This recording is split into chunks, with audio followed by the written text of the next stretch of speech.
So pag-usapan po natin ay yung pag-turn on or pag-turn off po. Ano kung gusto nyong i-off yung auto-correction sa inyo pong keyboard. Yung keyboard po natin, pwede po yung magamit natin yung auto-correction sa ating mong Facebook, pagko-comment sa TikTok, ayun po, pagta-type sa Messenger, pagta-type ng text, yun po ay nasa ating pong keyboard. But minsan meron din po sa sa setting ng Messenger. But ito po ay sa lahatan po, yung auto-correction. So, for example, ang gamitin po natin ay yung atin pong, tawag dito, ito pong sa ating pong Messenger, yung pong gamitin nating sample.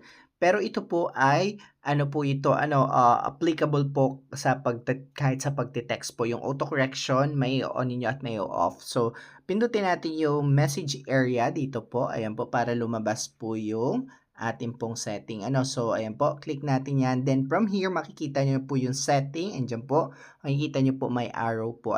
So, click nyo po yun. Then, makikita nyo po dito yung text correction po. I-click nyo yung text correction.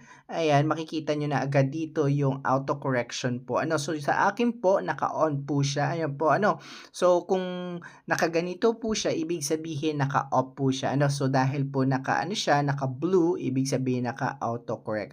Open ko rin tong suggest. Contacts. Ayan po, wag na. Ay, off na lang natin.